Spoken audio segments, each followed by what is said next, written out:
ಶಶಿಕುಮಾರ್ ಅವರು, ಅದೇ ನಾನೇ ಶಶಿಕುಮಾರ್ ಅಂದ್ಬಿಟ್ಟು 1 ಎಕರೆ ಶುಂಠಿ ಹಾಕಿದ್ದೀನಿ. ಇಲ್ಲಿ ಕೆರೆ ಪಕ್ಕ ಇದೆ ನಮ್ಮದು ಜಮೀನು. ಆ ಕೆರೆ ಪಕ್ಕದಲ್ಲಿ ಮಳೆ ಜೋರಾಗಿ ಎಲ್ಲ ನೀರು ತುಂಬಿ ಶುಂಠಿ ಎಲ್ಲ ಹಾಳಾಗಿದೆ. ಈಗ ಒಂದು 5 ರಿಂದ 6 ಲಕ್ಷ ಖರ್ಚು ಮಾಡಿದ್ದೀನಿ. ಈ ಪೀಡೆ ಹತ್ರ ಹೋಗಿ ನೆನ್ನೆ ನಾವು ಹಿಂಗೆ ಕೆರೆ ತುಂಬಿದೆ, ನೀವು ಬಂಡ್ ಹಾಕಿರೋದು ನಮಗೆ ಸರಿ ಇಲ್ಲ, ಕೆರೆ ಕೋಡಿ ಎತ್ತರ ಆಗಿದೆ, ಅದೊಂದು ಕೆರೆಸ್ಕೊಡಿ ಅಂತ ಕೇಳಿದ್ರು. ಅವರು ನೀವೊಂದು ಅರ್ಜಿ ಬರೆದು ಕೊಡಿ, ನಿಮ್ಮ ಜಮೀನು ಮುಳಿಕೊಂಡಿರೋದ ಫೋಟೋ ಹೊಡ್ಕೊಬಂದು ನಮಗೆ ತಲುಪಿಸ್ಬಿಟ್ಟು ಈ ತಾತ್ಕಾಲಿಕಕ್ಕೆ ಈಗ ಆಗಲ್ಲ ಕೆರೆ ಕೋಡಿ ನಾವು ಮಾಡೋಕ್ಕೆ, ಕೆರೆ ತುಂಬಿಬಿಟ್ಟಿದೆ. ಈ ತಾತ್ಕಾಲಿಕ ನಿಮಗೆ ಜಮೀನು ಮುಳುಗಿ ನಷ್ಟ ಆಗಿದೆ ಅಂದರೆ ನೀವು ಕೆರೆ ಕೋಡಿನ ಪರಿಸಿ ಅಂತ ಹೇಳಿದ್ರು. ಅದರಲ್ಲಿ ಈಗ ನಂಬರ್ಗಳಿದ್ದಾರೆ, ಅವರು ಯಾವತ್ತೂ ನಾವು ಹೇಳಿದ್ದೀವಿ, ಅವರು ಯಾವತ್ತೂ ತಲೆಗೆಡ್ಸ್ಕೊತಾ ಇಲ್ಲ.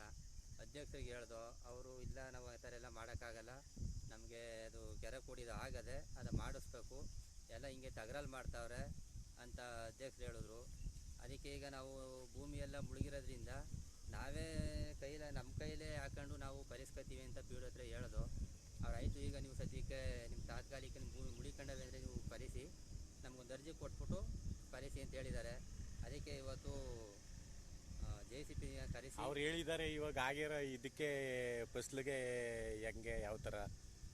ಅದೇ ಈಗ ಆಗಿರೋ ಫಸಲಿಗೆ ನಾವು ಬೆಳೆ ನಾಶ ಆಗಿದೆಯಲ್ಲ, ಅದಕ್ಕೆ ಪರಿಹಾರ ಕೊಡಬೇಕು ಅಂತ ನಾವು ಅವರಲ್ಲಿ ಕೇಳಬೇಕಾಗಿತ್ತು. ನಾವು ಕೇಳಿಲ್ಲ.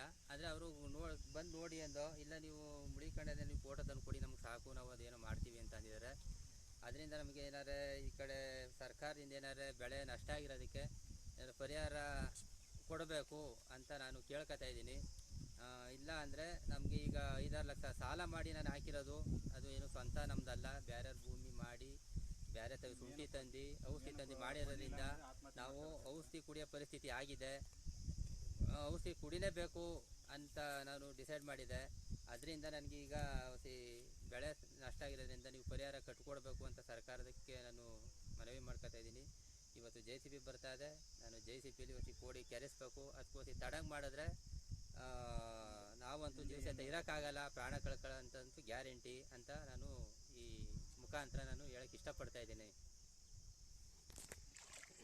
ಅಂತ ಈ ಕೆರೆ ಪಕ್ಕದಲ್ಲಿ ಜಮೀನಲ್ಲಿ ಮನೆ ಕಟ್ಟಿದ್ದೀವಿ, ಲಕ್ಷಾಂತರ ರೂಪಾಯಿ ಖರ್ಚು ಮಾಡಿ ಮನೆ ಕಟ್ಟಿ ಈಗ ಅದೆಷ್ಟು 100 ಟ್ರ್ಯಾಕ್ಟ್ರ್ ಗೋಡ್ ಹೊಡಿಸಿದ್ರು ಮನೆ ತಕ್ಕ ನೀರು ಬರ್ತಲೇ ಇದೆ. ಕೋಡಿ ಎತ್ತರ ಆಗೋ ತೊಟ್ಟಿಂದ ನಮಗೆ ನೀರು ಬಂದು ಮನೆ ಒಳಕ್ಕೆ ನುಗ್ತಾ ಇದೆ. ಮನೆಗೂ ಮತ್ತು ಜಮೀನು ಇದಕ್ಕೂ ಕೆರೆಗೂ ಒಂದು 100 ಅಡಿ ದೂರನೇ ಐತೆ, 100 ಅಡಿ ಗಂಟ್ಲು ಐತೆ ಅವ್ರ ಕೆರೆ. ಅದು ಬಂಡ್ ಹಾಕ್ಸಿ ಅವರು ಏರಿ ಕಟ್ಟಿಸಿ ಅವ್ರ ಕೆರೆ ಎಷ್ಟೈತೆ ಅಷ್ಟಕ್ಕೆ ನೀರು ನಿಲ್ಲಿಸ್ಕೋಬೇಕು. ನಮ್ಮ ಮನೆ ಮುಳುಗಡೆ ಆದ್ರೆ ಯಾರು ಕಟ್ಕೊಡ್ತಾರೆ? ಸರ್ಕಾರದವ್ರು ಕಟ್ಕೊಡ್ತಾರೆ, ಪಂಚಾಯತಿಯವ್ರು ಕಟ್ಕೊಡ್ತಾರೆ, ಊರವ್ರು ಕಟ್ಕೊಡ್ತಾರೆ ಹೇಳಿ?